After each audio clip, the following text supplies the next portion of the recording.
The wind screamed across the glacier like a dying god, each gust sharp enough to flay skin from bone. Jackson Reed wrapped his inadequate thermal jacket tighter around his body, knowing it was futile. His supply shuttle had crashed 3 days ago, and the rescue beacon had died with it. Now he was alone on Crystalis 7, a planet that seemed determined to freeze every living thing that dared touch its surface. Through the blinding snow, he saw movement. Large movement. Jackson's breath caught in his throat as a massive creature emerged from the storm, its fur the color of fresh snow, eyes like twin sapphires burning with predatory intelligence. The beast was easily twice his size, with paws that could crush his skull without effort. But it wasn't the creature that made his heart hammer against his ribs. It was her. She sat astride the beast, with the casual grace of someone born to rule, her skin a pale blue that seemed to glow against the storm's fury.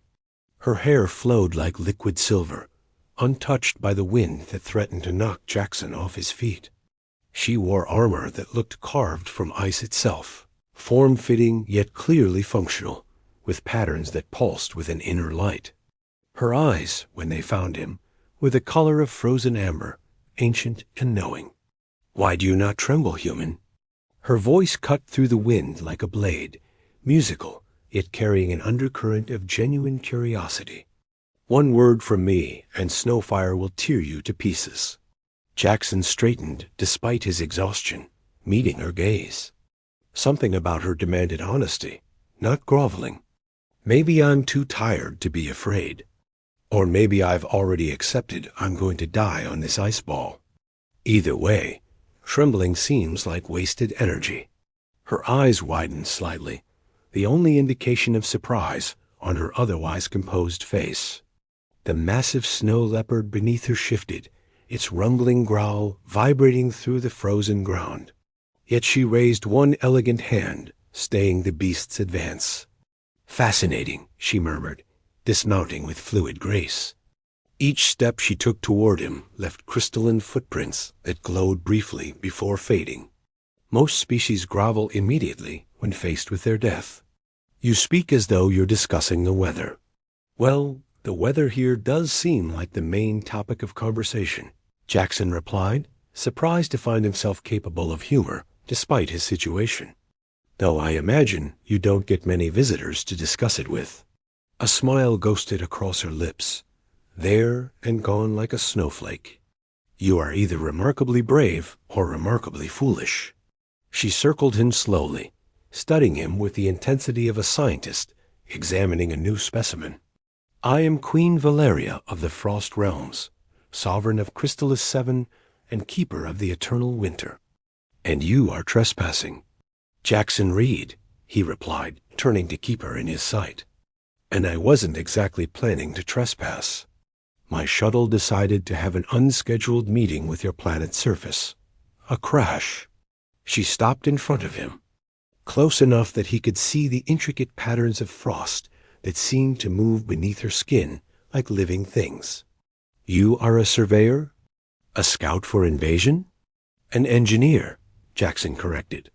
"Civilian. I was supposed to be checking mineral deposits on the neighboring moon. Navigation error, mechanical failure, bad luck. Take your pick." Valeria's gaze sharpened. "You are lying. I'm really not. Your species is known for deceit, for taking what does not belong to them." Her hand moved to the elegant blade at her hip, its surface rippling like frozen water. "Why should I believe you?" Jackson spread his arms wide, a gesture of openness that also acknowledged his complete lack of weapons. "Because I'm standing here in a jacket meant for mild autumn weather, without any supplies, weapons, or way off this planet. If I was here to invade, I'm doing a terrible job of it." Something flickered in her amber eyes, an emotion he couldn't quite read. Amusement? Respect? Snowfire, the massive snow leopard, padded closer, its breath creating clouds of frost in the already frozen air. The beast sniffed at him, its nose nearly the size of Jackson's fist. "Do not move," Valeria commanded softly. Jackson hadn't planned to. He stood perfectly still as the creature's warm breath washed over him, as it circled him once, twice. Then, unexpectedly, it pressed its massive head against his shoulder, nearly knocking him over. Valeria's expression transformed into something like shock. Impossible. Snowfire does not. He never? Friendly cat, Jackson managed, carefully raising one hand to touch the soft fur. The creature rumbled with what could only be described as a purr, though it sounded more like distant thunder. The queen stared at him with new intensity, her frost-patterned skin pulsing brighter. Snowfire is bonded to my soul, an extension of my own consciousness. He feels what I feel, knows what I know. For him to accept you. She trailed off, seeming genuinely unsettled for the first time. Is that unusual? Jackson asked, though he suspected he knew the answer. It has never happened. Valeria moved closer, close enough that he could feel the cold radiating from her body, though strangely it wasn't uncomfortable. Not once in 300 years. He has killed those who dared approach me uninvited. But you... She reached out, her fingers hovering near his face, but not quite touching. What are you, Jackson Reed? Just a guy trying not to freeze to death, he replied, though his voice had gone soft. This close, he could see that her eyes weren't just amber. They held depths of color, swirls of gold and bronze and copper, like a sunset frozen in time. You should be dead already, she said, her voice equally quiet. The cold here kills unprotected humans in minutes. Yet you've survived days. Jackson blinked. She was right. He should be dead, or at least suffering from severe hypothermia. Yet apart from being cold, he felt fine. I don't understand. Neither do I. Valeria finally touched him, her fingers against his cheek. Her skin was cool, but not painfully so, and where she touched him, he felt a tingling warmth spread through his body. Her eyes widened. Your body temperature. It's adapting, changing. She pulled back, her expression caught between wonder and concern. Come, my palace is near. If you are to die, let it not be in the storm like a beast. And if you are to live... She paused, something complex crossing her features. Then there are questions that must be answered. And if I refuse? Jackson asked, though he had no intention of refusing shelter. A smile curved her lips, this one carrying genuine warmth despite the perpetual cold. Then I will have Snowfire carry you. The result is the same, but one option preserves your dignity. When you put it that way, Jackson gestured ahead. Lead on, your majesty. Valeria mounted Snowfire in one graceful motion, then extended her hand down to him. Ride with me? The storm worsens. Jackson hesitated only a moment before taking her hand. Her grip was strong, and she pulled him up behind her with surprising ease. He settled onto the beast's broad back, acutely aware of how close this brought him to the alien queen. Hold on, she commanded, and before he could ask to what, Snowfire launched into motion. The world became a blur of white and blue as they raced across the frozen landscape. Jackson wrapped his arms around Valeria's waist out of pure necessity, feeling the strange patterns beneath her armor shifting and pulsing. She didn't protest the contact, her body remaining relaxed against his, despite the intimacy of the position. Through the storm, a structure emerged, massive crystalline spires that seemed to grow from the ice itself, catching and refracting what little light penetrated the clouds.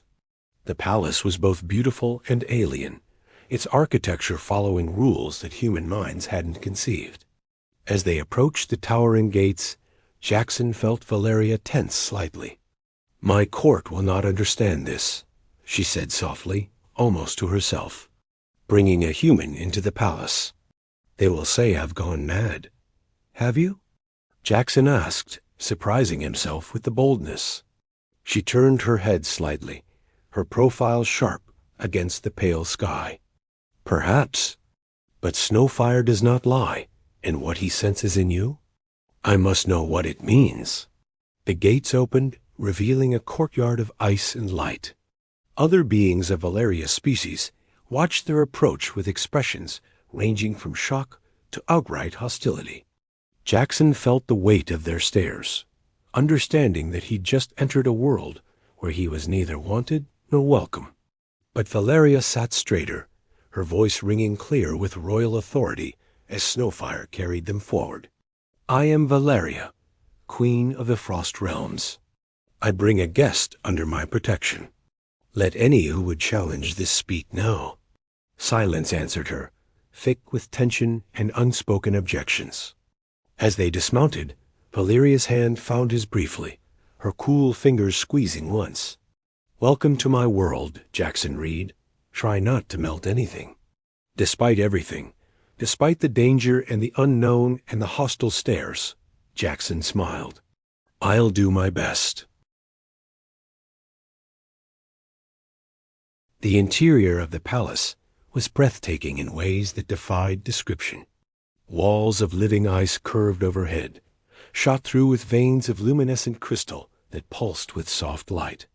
The temperature inside was still cold by human standards, but Jackson found it oddly comfortable, as though his body had indeed adapted to this frozen world in ways that shouldn't be possible. Valeria led him through corridors lined with curious courtiers, their whispers following like the wind itself. She walked with her head high, every inch the sovereign. But Jackson noticed the slight tension in her shoulders, the way her hand hovered near her blade. They're not happy about me being here, he observed quietly. They will adjust, Valeria replied, her tone brooking no argument.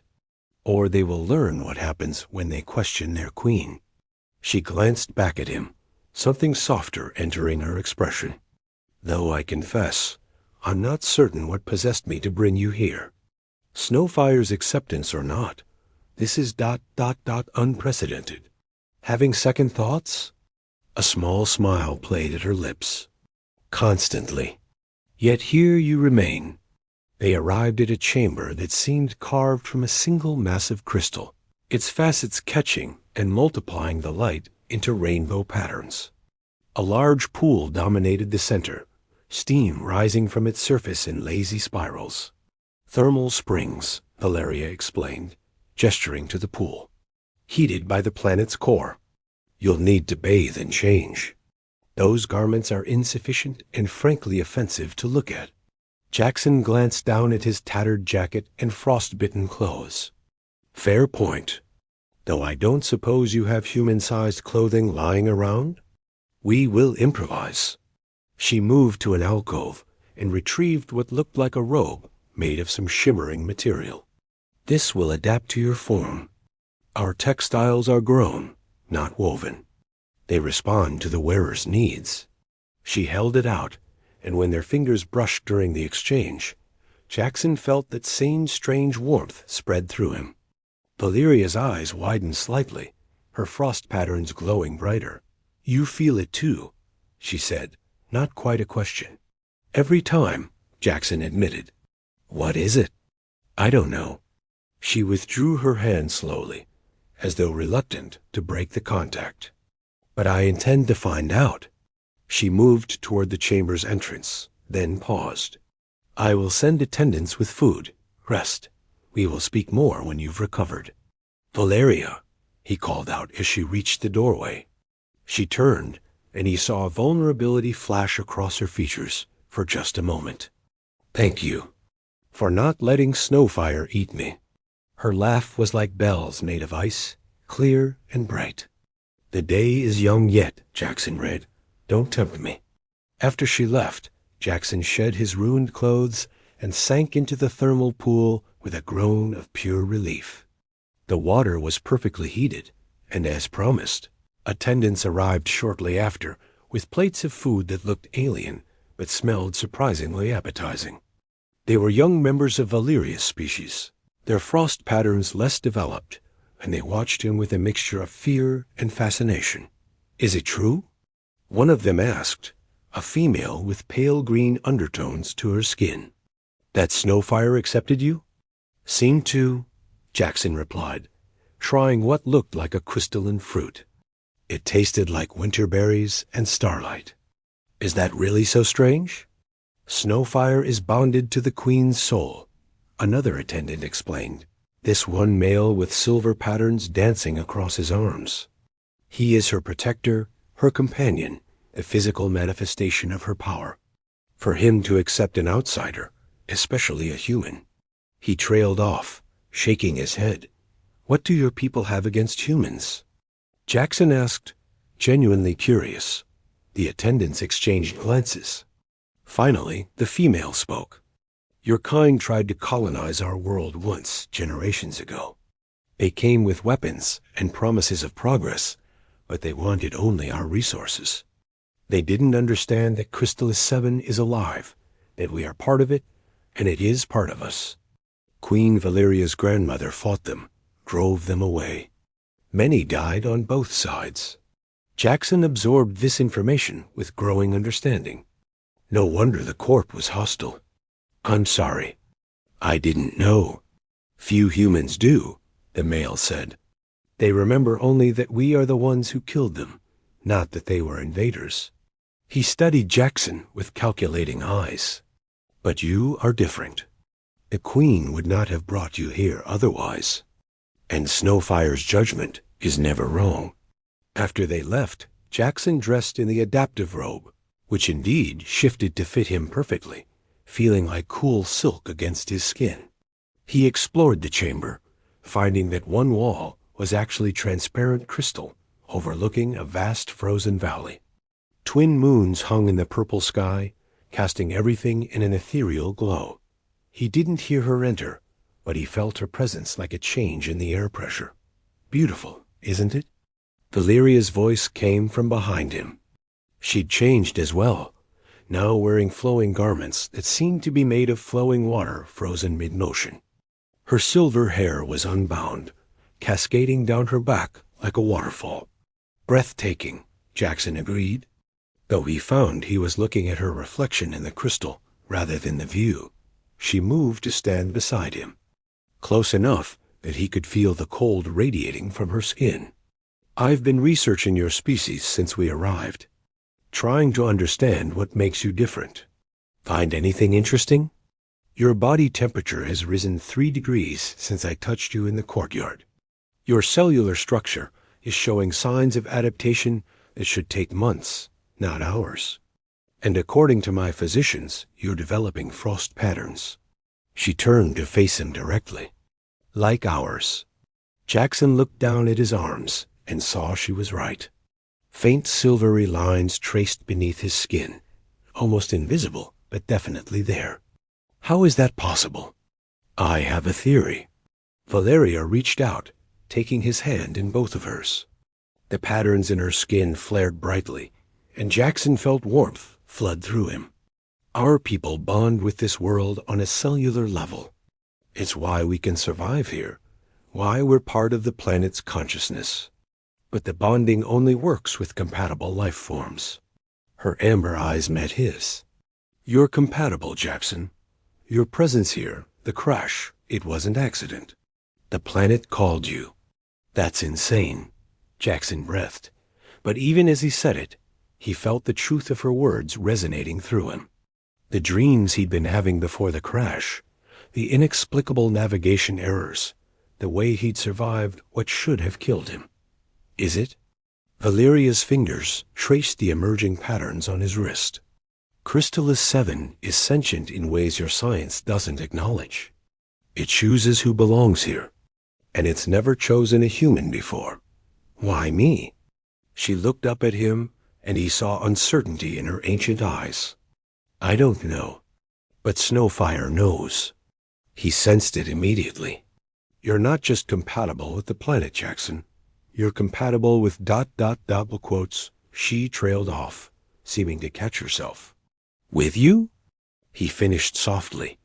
Valeria didn't pull away, didn't deny it. The thought terrifies me, she admitted. I am 300 years old. I have ruled this world for 2 centuries. I have never felt what I feel when you're near me. Never had Snowfire, except another being into our bond. It defies everything I know. Jackson turned his hand over, threading his fingers through hers. The frost patterns in both their skins flared and seemed to reach for each other, intertwining. For what it's worth, I'm terrified too. I crash-landed on an alien world. I'm apparently being adopted by a sentient planet. And I can't stop thinking about a queen who could kill me with a thought. I would never hurt you, Valeria said fiercely, and the conviction in her voice sent shivers down his spine. I know. And somehow he did know. Despite everything, despite the danger and the impossibility of the situation, he trusted her completely. They stood there in the crystal light of the twin moons. Hands intertwined, frost patterns dancing between them like aurora lights. Finally, Valeria spoke again, her voice barely above a whisper. My court will oppose this. Whatever this is between us, they will see it as betrayal, as weakness. They will say you're manipulating me, using some human trick to compromise my judgment. Are they wrong? Jackson asked. Maybe I am manipulating you. Maybe this is all some elaborate survival instinct. Valeria laughed softly. If so, it's working on both of us. Because I find myself wanting to show you everything. My world, my people, the things that make Crystallis 7 beautiful. I want to hear about your world, your life, the things that made you who you are. She looked up at him, vulnerability and strength warring in her expression. I want to understand why the planet chose you, why Snowfire trusts you, why why you what? Jackson prompted gently. Instead of answering with words, Valeria reached up and placed her palm against his chest, directly over his heart. The frost patterns beneath her skin pulsed in time with his heartbeat, and he felt something shift inside him. Like a door opening to a room he hadn't known existed. Images flooded his mind, not words, but feelings and sensations. He saw Crystallis 7 through her eyes, felt the weight of centuries of leadership, the loneliness of immortality, the fierce love she had for her world and her people. And beneath it all, a yearning for connection, for someone who could understand, who could see her as more than just a queen. When the connection faded, they were both breathing hard, staring at each other with new understanding. That was ... Jackson began. The bonding, Valeria finished. The way my people share themselves with each other. You shouldn't be able to receive it. No off-worlder has ever been able to. She touched his face wonderingly. What are you becoming, Jackson Reed? I think the better question is what are we becoming? He replied, covering her hand with his own. The door to the chamber burst open, and a tall figure strode in, frost patterns blazing with anger. He was clearly high-ranking, his armor ornate and his bearing commanding. Your Majesty, he said, his voice dripping with barely controlled fury. We must speak, immediately. Valeria didn't release Jackson's hand, though her expression became cool and regal. Minister Dreven, you forget yourself. I did not grant permission for you to enter my private chambers. Forgive me, my queen, but the council is in an uproar. You bring a human into the palace, you grant him royal protection, and now I find you. He gestured at their intertwined hands with disgust. This is madness. The council demands an explanation. The council will receive one when I'm ready to give it, Valeria replied, her voice frosting over. Until then, you'll remember your place, Minister. Dreven's eyes fixed on Jackson with pure hatred. He is using you. Can't you see it? This is what humans do. They manipulate, they seduce, they destroy from within. Your grandmother knew this. She would be ashamed. Valeria's frost patterns blazed so brightly that the entire room filled with harsh light. You dare speak to me of shame? You dare invoke my grandmother while questioning my judgment? Someone must, Grievin pressed, apparently too angry to recognize the danger he was in. Before you compromise everything we've built, everything we've protected. He is a threat to our world, to you, to everything. Jackson felt Valeria trembling with rage beside him and gently squeezed her hand. It's okay, he said softly. He's not wrong to be concerned. I would be too, in his position. Valeria turned to look at him, surprise evident in her features.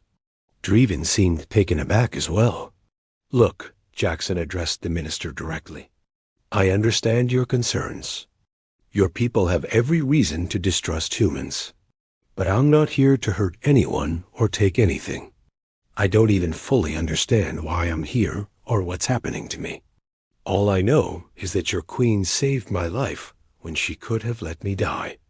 That means something to me. Grievin's expression remained hard. Pretty words. But words are all your kind has ever offered us before the betrayal comes. Then judge me by my actions, not my species, Jackson replied. I'm not asking for your trust. I'm asking for time to prove I deserve it. The minister looked between them, his frost patterns slowly dimming. The council will convene tomorrow at dawn. You will both attend and provide answers. Until then, the human will be confined to these chambers under guard.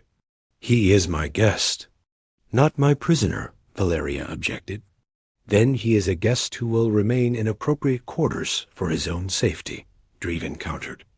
There are those in the palace who would see him dead, my queen. I may not trust him, but I will not have violence under your roof. The guards are for his protection as much as anything else. Valeria looked ready to argue, but Jackson spoke first. That's fair. Thank you, Minister. Grievin's eyes narrowed in suspicion at the easy agreement, but he nodded stiffly and left, though not before casting one more warning glare at Jackson. Once they were alone again, Valeria turned to him. You didn't have to do that. I am queen here. I could have banished him for his insolence, and made an enemy of someone who clearly cares about you and your people, Jackson replied. He's afraid, Valeria. Afraid of what I represent, of change, of losing you. That's not malice, it's loyalty. She studied him for a long moment and pulled him into an unexpected embrace. Her body was cool against his, but he felt warmth spreading from where they touched. How is it that you've been here less than a day, and you already understand my people better than I expected? Jackson wrapped his arms around her, breathing in her scent of winter flowers and ozone. Maybe because I'm looking at them through fresh eyes. Or maybe because I know what it's like to be afraid of losing something precious. They stood there in the fading light, holding each other as the twin moons rose higher in the purple sky. Outside, Jackson could hear the wind beginning to howl again. But inside this crystal chamber, in Valeria's arms, he felt safer than he had in years. Tomorrow will be difficult, Valeria murmured against his shoulder.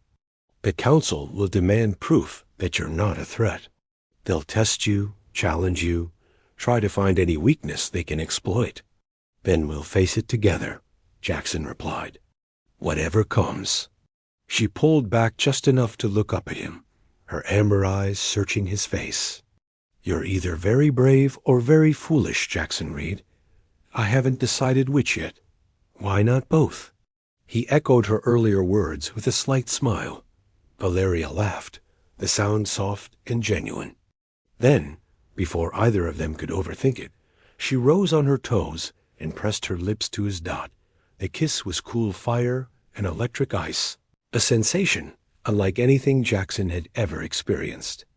Their frost patterns flared in unison, casting dancing lights across the crystal walls. He felt the planet itself responding, felt the bond between them growing stronger. More complex, more real dot when they finally broke apart. Both of them glowing with bioluminescent patterns. Valeria touched her lips with wonder. This is impossible. Seems to be our specialty, Jackson replied, his voice rough with emotion. A soft chime echoed through the chamber, and Valeria sighed. The guards. I must go, and you must rest. Tomorrow begins our battle, not against each other, but for each other. I like those odds better, Jackson said. She smiled, genuine and warm, transforming her face from regal to radiant. So do I sleep well, Jackson Reed, and dream of warmer days? Because I suspect the political climate is about to get very cold indeed. As she left, Jackson touched his lips where the cold burn of her kiss still lingered. Outside, the storm raged against the crystal walls. Inside, he felt something infinitely more dangerous and infinitely more precious beginning to bloom. Whatever tomorrow brought, whatever challenges the council threw at them, he knew one thing with absolute certainty. He was falling in love with an alien queen, and the planet itself seemed determined to make sure they succeeded. Exhausted, but somehow energized, Jackson finally let sleep claim him. His dreams filled with silver hair, amber eyes, and the promise of something that could either save two worlds or destroy them both.